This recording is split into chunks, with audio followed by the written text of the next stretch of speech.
සුත්ති භවන්තු තේ භවතු සබ්බ දරුවන්ට යන්න වැසිකිළියක්වත් හරියට තිබුණේ නැහැ. වල්ලී කපලා වල්ලී ගෙනාවා.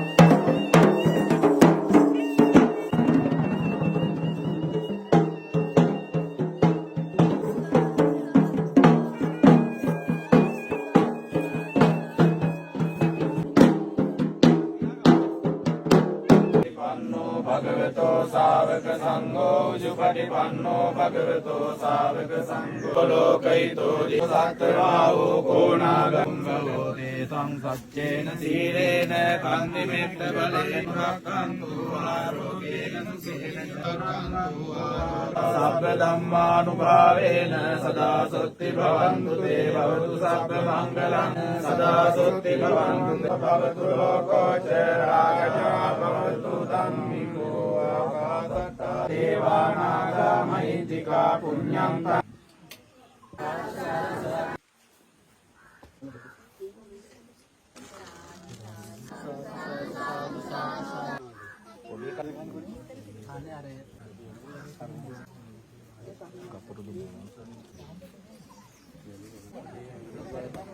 කතාති සේස මණි මන්දිරාය මාන වූ භාග්‍යවත් බුදු රජා සාදු සාදු.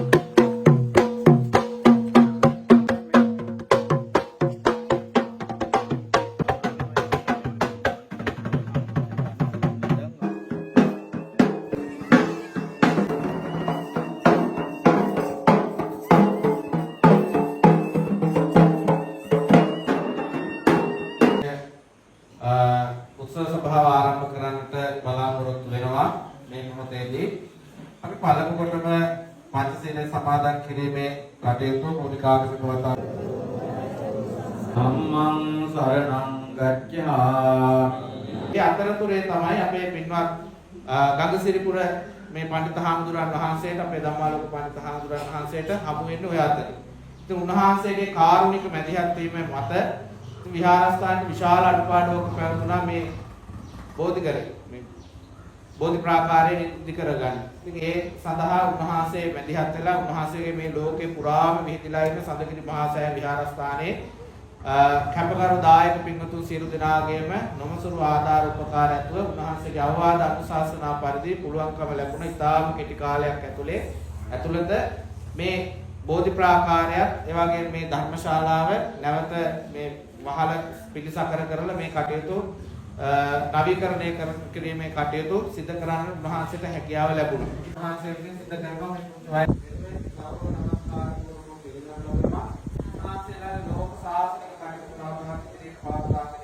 මේ සිහින් කරපු විහාරස්ථානවලේ කටයුතු එතකොට තව ලක්ෂ දෙක තියෙනවානේ. දැන් කරලා තියෙනවා. ලක්ෂ 13ක මුදලක් අපි සංවර්ධන කටයුතු වෙනුවෙන් පරිත්‍යාග කරනවා. හැබැයි මේ ගමනේදී නුවර ඉඳලා මෙහෙට යන්න එන්න යන වියදම් අපි අද දවසත් එක තුන් පාරක් විතර. එතකොට ඒ වියදම් අපේ හන්තාන සඳගිරිසය ආරමුදලෙන් මම වියදම් කරනවා. මේ වගේ දුෂ්කර පළාතකට ඇවිල්ලා අපි පන්සලක, පාසලක, පෙර පාසලක, ඒ වගේම කවුරු හරි අසරණ පවුලකට උදව් කිරීමේ මොන ව්‍යාපෘතිය කළත් මේ කටයුතු වලට මූල්‍යමය දායකත්වයන් සැපෙන්නේ. ඒ වගේම අද මේ පුදබිමේ මේ විදිහට වැඩ අවසන් කරගත්ත මේ ශාලාවේ වැඩ ටික අවසන් කරන්නයි, ඒ වගේම බෝධි ප්‍රාකාරය නිර්මාණය කරන්නයි, ඒ වගේම බැසිකිලි දෙකක් නිර්මාණය කිරීම ආදී කටයුතු වෙනුවෙන් පරිත්‍යාග කරපු සම්පූර්ණ මුදල ලංකාවේ වගේ ලෝකෙ වටේ සිටින පරිත්‍යාගශීලී යහපත් කාරුණික මිනිසුන්ගේ දායකත්වයන් වල ලැබිච්ච මුදල්. ඒක නිසා මම හිතන්නේ මටත් වඩා තමන්ගේ චූටි දරුවන් ලංකාවේ මේ ශාලාවේ වාඩි වෙලා ඉන්නවා වගේ අහිංසක දරුවන් ඉන්න අම්මලා තාත්තලා, ඒ වගේම තරුණ අය තමන්ගේ දරුවන්ට උගන්වන්න ඒ වගේම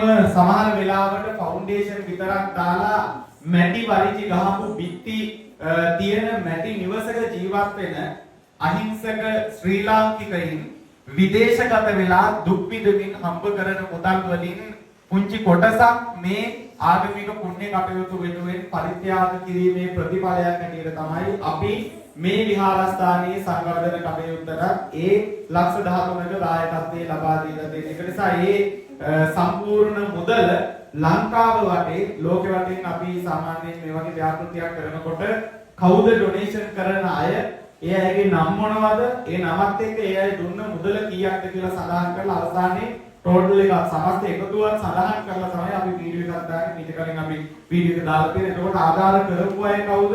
ඒගොල්ලෝ දීලා තියෙන කී ගානේද? අවසානයේ සමස්ත එකතුව කීයක්ද කියන එක සඳහන් කරලා විවිධ භාගයෙන් තමයි අපි ලිස්ට් එක දාන්නේ. වීඩියෝ එකක් දානකොට දාන්නේ. මේ වීඩියෝ එකේදී අවසානට අපි කියන දේ තමයි ඒ නාම ලේඛනයේ සඳහන් අය හැර වෙනත් කිසිම කෙනෙක් මේ ව්‍යාපෘතියට අපිට ආධාර කරලා නැහැ කියන එක අපි සඳහන් කළා. බොහොම විවිධ භාවයෙන් කරගෙන යන නිසා ඒ වගේම අපේ අන්තාමේ සඳගිරි සෑය ගොඩනගද්දී කෝටි 22කට වැඩි මුදලක් මට සම්පූර්ණයෙන් වියදම් වෙනවා. ඒ සියලු කටයුතු වලට අපිට දේශපාලනඥයන් හරි මහා පරිමාණ ව්‍යාපාරික හරි කාර්යවත් ශක්තියක් සහයෝගයක් දායකත්වයක් නැතුව ලංකාවේ වටේ ලෝකෙ වටේ දසදහස් ගණනක් පරිත්‍යාගශීලීන්ගේ ආධාර උපකාර ඇතිව තමයි සඳගිරි සෑය අපි ගොඩේ සියලු හීන ඒ වගේම සසර ජීවිත ගමනම සුවපත් වේවා කියලා හැමදෙනාටම පළමුවෙන්ම මම ආශිර්වාද කරනවා. අපින්ගේ සහයෝගය ශක්තිය ලබාගෙන ගමට නායකත්වයේ ලබා දෙමින් මේ විදිහට ආදර්ශමත්ව කටයුතු කිරීම පිළිබඳව අපි අතරම අප්‍රමාණව සතුටටපත් වෙනවා. ඉතින් අපේ සඳගිරි සෑය විහාරයේ අපි දැන් අවුරුදු 4ක් හදනවා. මම දැන් අවසාන වීඩියෝ එක තමයි බාලගිරි දෝස්තේ අදින් ඉවරයි කියලා අපි කෙලින්ම හැමදාම අපි අදරේ හැමදාම වීඩියෝස් දානවා අපේ සඳගිරි සෑයේ ගාඩන් එකයි විහාරයේ මම පටන් ගන්නවා කරන්න යන්නේ කියලා දැන් අවුරුදු 4ක් වීඩියෝස් දානවා. දැම්මට ඒක අපි කරේ නෑ. මේ දුෂ්කර පළාත්වල ව්‍යාපෘති ගොඩක් වෙයි. කාරණාව පන්සලකට පාසලකට පෙර පාසලකට උදව් කරද්දී නිකාය නෙවෙයි ඉල්ලීම කරන තැනත්තාගේ තත්ත්වෙ නෙවෙයි දුෂ්කරතාවය කියන කාරණාව තමයි අපි අංක 1ටම බලන්නේ. ඒ නිසා අපි සති දෙකක් කියන්න කලින් වෙනම රැස්වීම පුරුත් අවශ්‍ය නැහැ.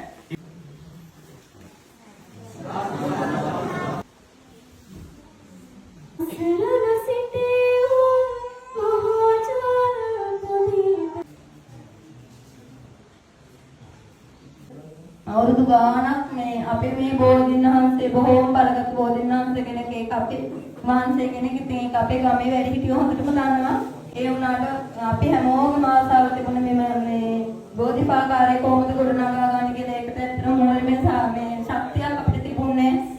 උන්වහන්සේ කිව්වා වගේ අපි සෑහෙන දුප්පත් මේ කියන්නේ ආර්ථික මට්ටම අඩු ගම්මානයක්. ඇත්තටම මේ දරුවන්ට යන්න වැසිකිළියක්වත් හරියට තිබුණේ නැහැ. ඉතින් මේ ඔක්කොම ඉති කරලා දීලා මේ අපිට බොහොම ශක්තියක් වුණා උන්වහන්සේ.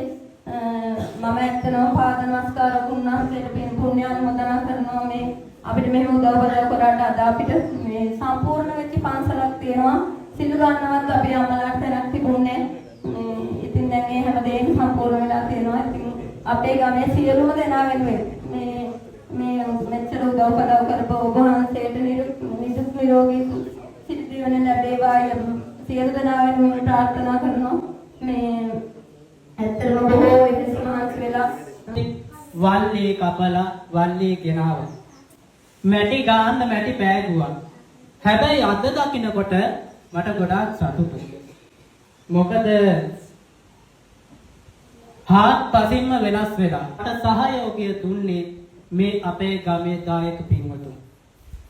දිවාරය දෙකේම නම් වශයෙන් කියන්නට බෑ. මොකද ඔක්කොම සහයෝගයෙන් තමයි මේ ඉදි කරන්නේ හැමදේම.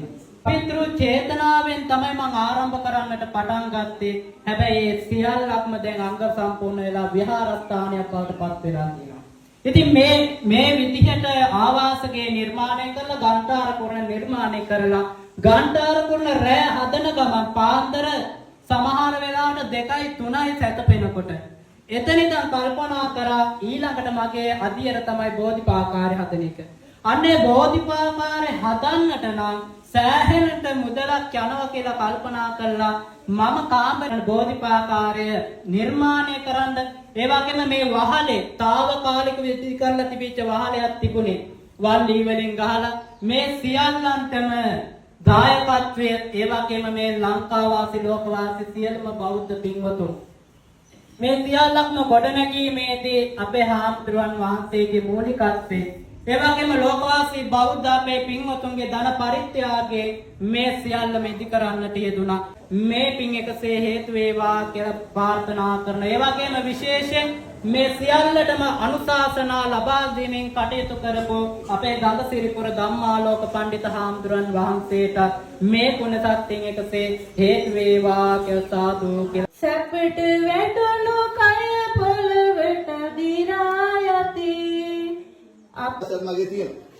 එහෙමනම් අපේ ස්වාමීන් වහන්සේට තවත් සෑහෙන දුර ගමනක් යන්න තියෙනවා. ඒ නිසා මම ගොඩලා